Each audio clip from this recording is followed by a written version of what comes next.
Hello everyone. जैसा कि आपको पता है कि क्लास 11th की विषय जीव विज्ञान के चैप्टर 2 जीव जगत का वर्गीकरण, जिसके अंतर्गत मैंने आपको अलग अलग वैज्ञानिकों के द्वारा दिए हुए जगत, द्विजगत पद्धति, त्रिजगत पद्धति, चतुर्जगत पद्धति और पंचजगत पद्धति के बारे में बताया। पंचजगत पद्धति दी थी आर.एच. व्हिटेकर में, जिसके बारे में हम आगे जिस विषय पे हम चर्चा कर रहे थे। पंचजगत पद्धति के अंदर पहला जगत था मोनेरा, जिसके बारे में हम अपने वीडियो में पढ़ चुके हैं। दूसरा जगत था प्रोटिस्टा, उसके बारे में भी हम कर चुके हैं पढ़ाई। इस विषय के बारे में, इसके गुण के बारे में, इसके लाभ और हानियों के बारे में हम कर चुके हैं। तीसरा था अपने पास कवक अर्थात फंजाई, जिसके गुण के, लाभ और हानि के बारे में मैं बता चुकी हूँ और इसके कैरेक्टर बता चुकी हूँ, परंतु इसको अलग अलग वर्गों में गुणों के आधार पर विभाजित किया गया है, जिसके बारे में हमें पढ़ना है। कवक के बारे में मैंने बताया था, कवक एक परपोषी जीव है। ये हर एक स्थान पे अर्थात तो जहाँ भी नम जगह होगी उन जगहों पे, मतलब सबसे ज़्यादा जगहों पे ये पाया जाएगा। सर्वव्यापी है, जल पे, थल पे, वायु पे, हर जगह पाया जाएगा। सड़े हुए चीज़, जहाँ भी सड़ी हुई चीज़ दिखती है, सड़ी हुई वस्तु दिखेगी, उन पे कवक उग जाते हैं। कवक एक कोशिकीय भी होते हैं और बहुकोशिकीय भी होते हैं। एक कोशिकीय कवक का उदाहरण बताया था मैंने ईस्ट, जिसका उपयोग करते हैं खमीर, बेकरी प्रोडक्ट में खमीर बनाने के लिए, जो कि जलेबी और बियर बनाने में भी काम आता है। और बहुकोशिकीय जीव का भी लाभदायक है, जैसे प्रतिजीव बनाने में पेनिसिलियम नोटेटम, जिससे पहला प्रतिजैविक बनाया गया था, पहला एंटीबायोटिक पेनिसिलिन। ओके, इसके नुकसान भी हैं, हमारे लिए हार्मफुल भी है। हार्मफुल कैसे है, नुकसान कैसे है, क्योंकि यह सड़े गले चीज़ों के ऊपर उगता है तो बीमारियां भी उत्पन्न करती हैं। तो यह मृतपोषी भी हैं। पोषण की दृष्टि से अगर देखा जाए तो यह मृतपोषी हैं, परजीवी हैं और सहजीवी भी हैं। ये भी मैंने बताया था आपको। मृतपोषी कैसे, क्योंकि सड़े गले चीज़ों से अपने पोषण को अवशोषित करते हैं। परजीवी दूसरे पादपों और जंतुओं पर रहकर अपना पोषण लेते हैं। सहजीवी भी हैं ये, क्योंकि शैवाल के साथ और कुछ अन्य जीवों के साथ मिल करके ये सहजीवन व्यापन करते हैं। जैसे कि शैवाल के साथ अगर फंगस मिल जाता है तो लाइकेन नाम का संरचना बनाता है और दोनों सहजीवी कहलाते हैं। कई उच्च वर्गीय पादपों के जड़ों के ऊपर भी कवक उग जाते हैं और यहाँ भी ये सहजीवी जीवन यापन करते हैं। तो ये हमने पढ़ लिया था। इनके जनन के बारे में बताया था। कायिक जनन में कायिक खंडन, विखंडन, मुकुलन जैसे विधियां द्वारा होता है। अलैंगिक जनन में कोनिडिया, बीजाणुधानी से चल बीजाणु द्वारा भी होता है। और लैंगिक में आपको एस्कस बीजाणु, बेसिडियम बीजाणु और के द्वारा भी इनका लैंगिक जनन होता है। जनन की कुछ प्रावस्थाएं मैंने बताई थी। यदि कवक के प्रोटोप्लाज्म यानी कोशिका द्रव जुड़ते हैं तो उसे साइटोगेमी या प्लाज्मोगेमी कहते हैं। यदि केंद्रक जुड़ते हैं तो उसे कैरियोगेमी कहते हैं, जिसके फलस्वरूप युग्मनज बनते हैं। द्विकेंद्र की प्रावस्था भी मैंने बताया था आपको। अब हम ले रहे हैं इनके वर्ग। इनको 4 वर्गों में बांटा गया है। 4 वर्ग कौन कौन से? फाइकोमाइसिटीज, एस्कोमाइसिटीज, बेसिडियोमाइसिटीज और ड्यूटोरोमाइसिटीज। ओके, इनकी संरचना मैं बता ही चुकी हूँ। संरचना जाल के समान होती है। पतली पतली लंबी तंतुमय होते हैं और धागे के समान पतले तंतुमय संरचना, एक जाल की संरचना, कवक जाल का निर्माण करते हैं, जिसे माइसीलियम भी कहते हैं। तो जाल की संरचना की तरह होती है। तो इनके वर्गों का 4 वर्गों में बांटा गया, फाइको, एस्को, बेसिडियो, ड्यूटोरो। तो आज हम इन चारों के बारे में पढ़ेंगे। ओके, तो पहला वर्ग है फाइकोमाइसिटीज। फाइकोमाइसिटीज, देखिए, यह जितने भी इसमें जो कवक आते हैं वो कवक जलीय आवास, सड़ी गली लकड़ी, नम सीलन भरे स्थानों पे रहते हैं, या जो अथवा पौधों पर जो अल्प विकसित परजीव के रूप में पाए जाते हैं। ओके, इनकी जो जाल होती है वह बहुकेंद्रकीय होती है। इनमें लैंगिक और अलैंगिक दोनों प्रकार का जनन होता है। अलैंगिक जनन चल बीजाणु और अचल बीजाणु दोनों द्वारा होता है। ओके, और बीजाणु धानी में रहते हैं। अलैंगिक जनन जो होता है वो चल अचल बीजाणु द्वारा होता है, और बीजाणु जो होते हैं वो बीजाणु धानी में रहते हैं। जबकि लैंगिक जनन दो युग्मकों के संलयन से होता है। अच्छा, दो युग्मकों के संलयन में एक खास चीज आपकी बुक में दी हुई है, विषम युग्मकी और समयुग्मकी। ठीक है, समयुग्मकी जिसमें दोनों युग्मकों की साइज जो होती है, शेप जो होती है, आकार जो होता है वो समान होता है, उसे समयुग्मकी या समयुग्मकी कहते हैं। विषम युग्मकी में जो दोनों युग्मक होते हैं उनके आकार अलग अलग होते हैं। मानव में भी है, जैसे ये तो कवक है, मानव का उदाहरण एक बता रही हूँ। मानव में जो अंड होता है वो आकार में गोल और बड़ा होता है, जबकि जो नर युग्मक होते हैं वो उनके पूंछ होती है और छोटे होते हैं, कई गुना छोटे होते हैं मादा युग्मक की तुलना में, तो वो विषम युग्मकी है। वैसे इनमें भी, फाइकोमाइसिटिस में भी लैंगिक जनन के अंतर्गत समयुग्मकी और विषम युग्मकी दोनों प्रकार के युग्मक होते हैं, और युग्मकों के संलयन से ही लैंगिक जनन होता है। ओके, उदाहरण इसका है म्यूकर, राइजोपस, रोटियों के ऊपर जो कवक लगती हैं उनके बारे में। ओके, एक और आपकी बुक में एग्जाम्पल दे रखा है एल्बुगो, सरसों पर जो परजीव पाए जाते हैं फंजाई के, एल्बुगो, तो ये उदाहरण लिख लीजिएगा। ओके, नेक्स्ट है हमारा एस्कोमाइसिटीज। एस्कोमाइसिटीज देखिए, इस जगत कवक के इस जगत एस्कोमाइसिटीज को सुस्वाद भोजन भी समझा जाता है, क्योंकि कई इसके ऐसे उदाहरण हैं, कईयों को नहीं खाया जाता लेकिन कई इसमें इस तरीके के आते हैं जिनको खाया जाता है, जिनसे एंटीबायोटिक भी बनाया जाता है। जैसे कि आपको कुछ उदाहरण बताती हूँ। ट्रफल्स, मॉरेल, ये खाने योग्य होते हैं इनमें। ओके, ट्रफल्स और मॉरेल खाने योग्य होते हैं। ऐसे कवक होते हैं एस्कोमाइसिटीज के जो खाने योग्य होते हैं। न्यूरोस्पोरा, ये एक उदाहरण है जिसका उपयोग जैव रासायनिक और आनुवंशिकी प्रयोग में किया जाता है। ये जो पादप का जगत है ये ड्रोसोफिला के समान प्रसिद्ध है। ओके, अच्छा, इस पे ये सड़ी गली जो पशु मल होता है उन पे भी उगते हैं, इसीलिए सालम रागी भी इसको कहते हैं। समल रागी भी होते हैं। ये मृतपोषी भी मृतजीवी भी होते हैं, अपघटक होते हैं, परजीवी भी होते हैं। सड़े गले चीज़ों पे उगते हैं, अपघटक होते हैं, चीज़ों को अपघटित करते हैं, परजीव होते हैं, और समल रागी होते हैं। समल रागी मतलब जो पशुओं के जानवरों के जो मल होता है उसके ऊपर, उनके सड़ने से उनके ऊपर उगते हैं।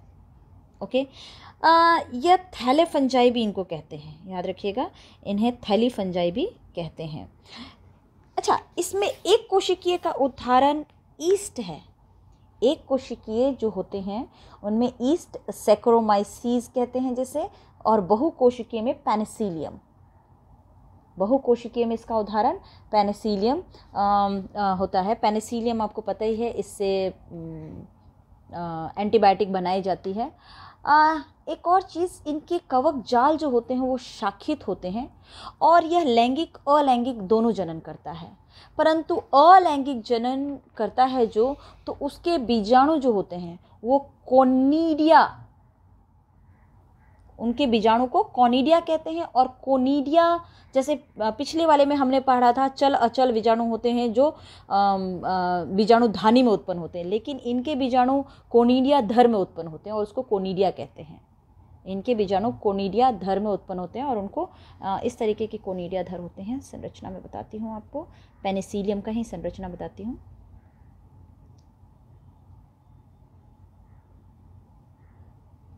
ये आपके कोनिडिया धर हो जाते हैं, यही आगे जाके इस तरीके से ये मैच्योर होके टूट जाते हैं।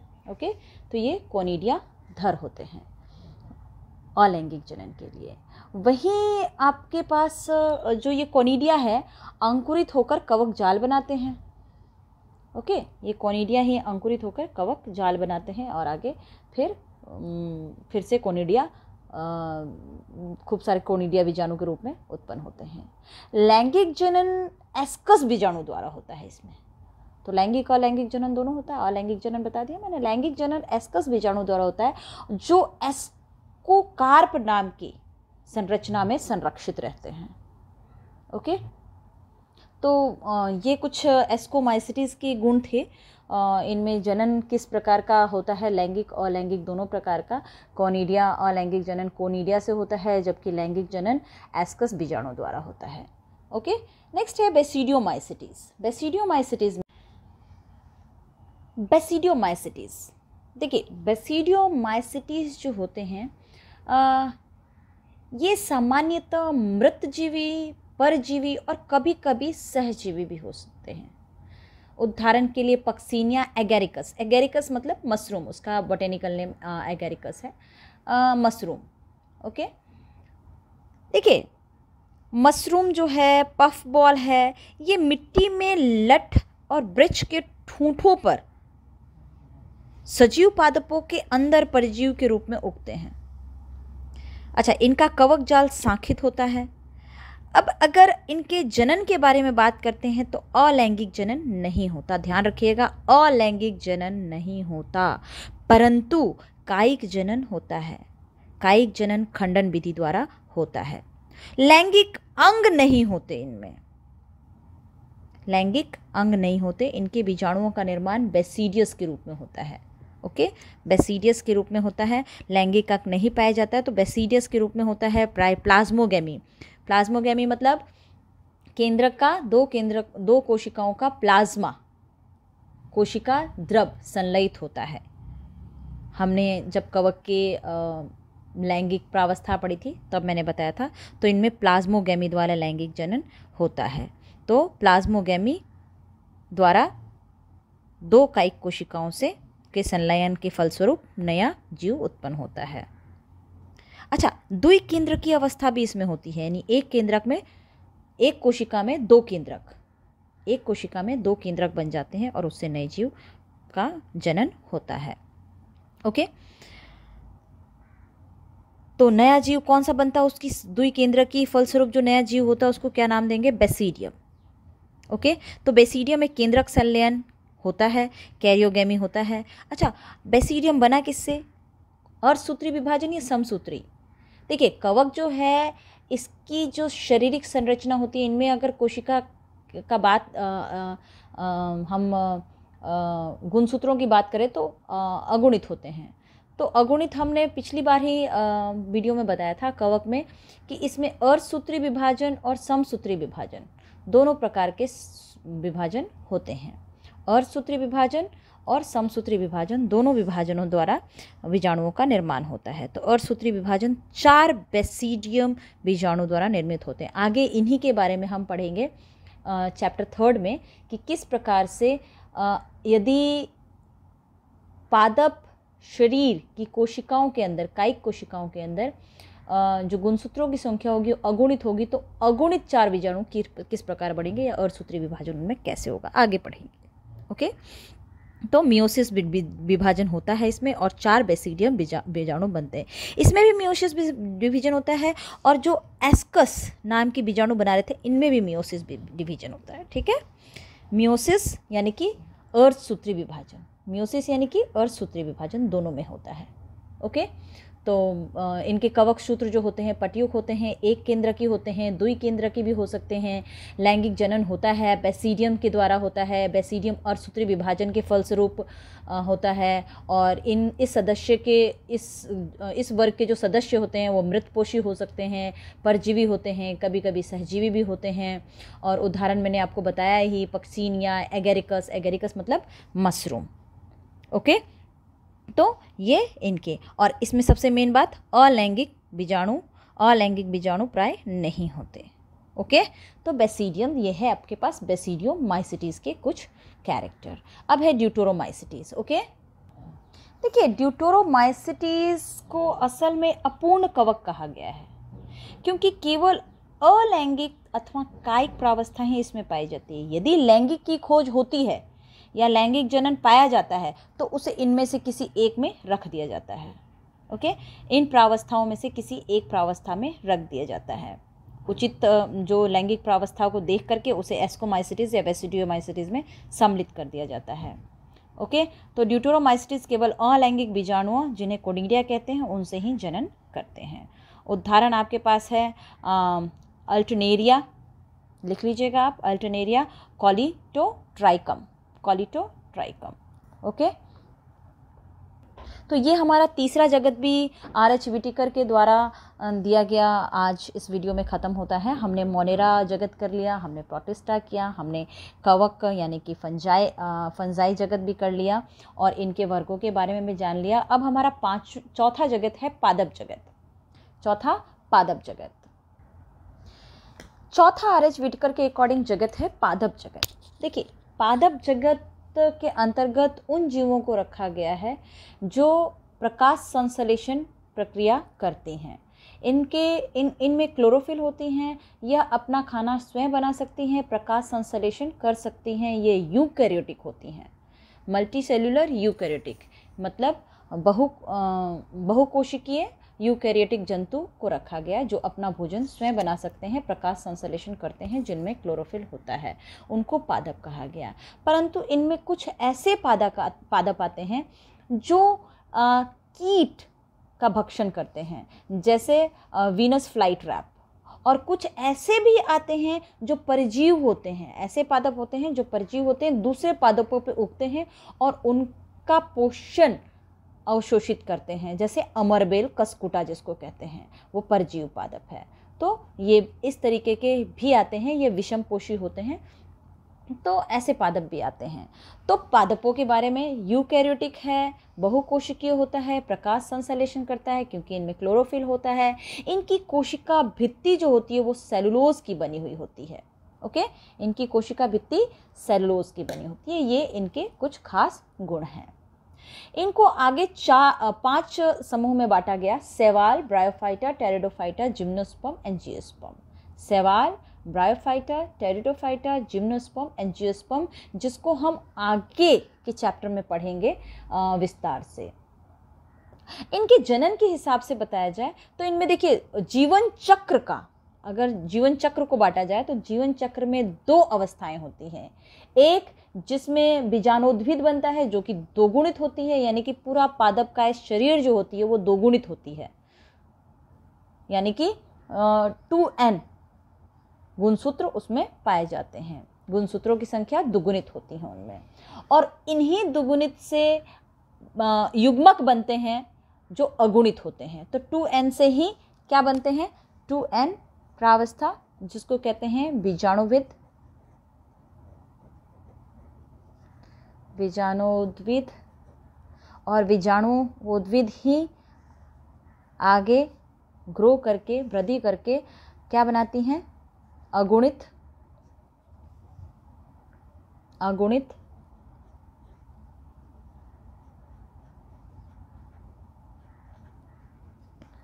युग्मक या युग्मोद्भिद। युग्मकों का बनना युग्मोद्भिद। फिर युग्मक आपस में संलयन करके 2n और n 2n संलयित होकर वापस बीजाणु बना देते हैं, और बीजाणु बड़ा होकर के फिर वापस युग्मक बनाता है। युग्मक बीजाणु बनाते हैं, बीजाणुद्भिद युग्मक बनाते हैं, युग्मक संलयित होकर के बीजाणुद्भिद। इस प्रकार से यह सतत निरंतर यह प्रक्रिया चलती रहती है, जिसे संतति एकांतरण कहते हैं। तो इनकी जीवन चक्र में 2 अवस्थाएं होती हैं, दुगुणित बीजाणुद्भिद, अगुणित युग्मोद्भिद। इन दोनों में पीढ़ी एकांतरण होता है। ओके, पीढ़ी एकांतरण होता है। अब देखिए, ये अवस्थाएं लंबी होती है, इतनी छोटी नहीं होती हैं। युग्मनज जो होता है जो बीजाणु से बनता है, बीजाणुद्भिद वृद्धि करके युग्मनज बनाते हैं। युग्मनज जो अगुणित बीजाणु, अगुणित युग्मक जो होते हैं वो संलयित होकर युग्मनज बनाते हैं। युग्मनज वृद्धि करके बीजाणु उत्पन्न करने के लिए बीजाणुद्भिद बनाते हैं। और जो 2n की होती हैं उनमें मियोसिस डिवीजन, अर्धसूत्री विभाजन होता है, उनसे फिर से अगुणित युग्मक बनते हैं। युग्मक का संलयन होने से युग्मनज बनता है। युग्मनज फिर वृद्धि करके पूरा पादप काय बनाता है और पादप काय वापस बीजाणु बनाती हैं, बीजाणुद्भिद होते हैं। फिर उनमें वापस अर्धसूत्री विभाजन होता है, युग्मोद्भिद बनता है। यह प्रक्रिया जो है निरंतर चलती रहती है। तो बार बार संलयन होकर के पुनः दुगुणित युग्मनज का निर्माण करते हैं और युग्मनज से बीजाणुद्भिद विकसित होते हैं। बीजाणुद्भिद विकसित होने से वापस क्या बनते हैं? युग्मक। तो यह इस प्रक्रम को बार बार जब ये सतत निरंतर चलता रहता है तो इस प्रक्रम को हम कहते हैं संतति एकांतरण, जो हम आगे विस्तार से पढ़ेंगे चैप्टर 3 में। ओके, तो यह है पादप जगत के कुछ खास लक्षण। अब पांचवा लक्षण जो कि पांचवा जगत जो कि R.H. व्हिटेकर ने दिया था वह है जंतु जगत। देखिए, जंतु जगत में जंतु जो होते हैं यूकैरियोटिक होते हैं, बहुकोशिकीय होते हैं, विषमपोषी होते हैं। इनमें कोशिका भित्ति नहीं पाई जाती, परंतु पादप जगत में कोशिका भित्ति पाई जाती है। इसमें कोशिका झिल्ली पाई जाती है। भोजन के लिए पूरी तरह से पादपों पे आश्रित होते हैं, प्रत्यक्ष या अप्रत्यक्ष रूप से, दोनों ही रूप से यह भोजन के लिए पादपों पे आश्रित होते हैं। यह भोजन के रूप में ग्लाइकोजन और वसा का संग्रह करते हैं। भोजन का जो संग्रहण करते हैं वो ग्लाइकोजन और वसा के रूप में करते हैं, जबकि पादप जो होता है वह भोजन का संग्रहण स्टार्च के रूप में करता है। ओके, तो ये उच्च कोटि के जीव जो इनमें होंगे उनमें संवेदी, तंत्रिका, प्रेरक क्रियाविधि विकसित होती है और अधिकांश जीव जो होते हैं चलन करने में भी सक्षम होते हैं।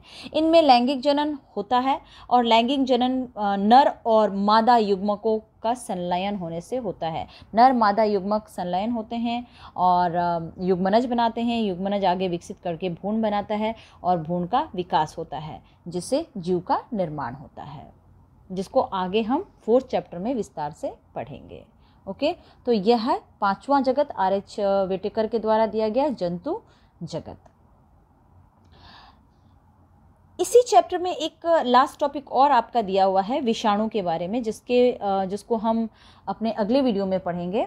तो आज के लिए हमारे पांचों जगत में से 3 जगत, कवक, पादप और जंतु जगत के बारे में जो आज हमने पढ़ा, आगे की जो विषाणु टॉपिक है हमारा, उस विषाणु टॉपिक पे हम अगली बार वीडियो बनाएंगे। तो अगली वीडियो में मिलते हैं, विषाणु विषय के बारे में, विषाणुओं के लक्षणों को जानेंगे। आज के लिए इतना ही। Thank you.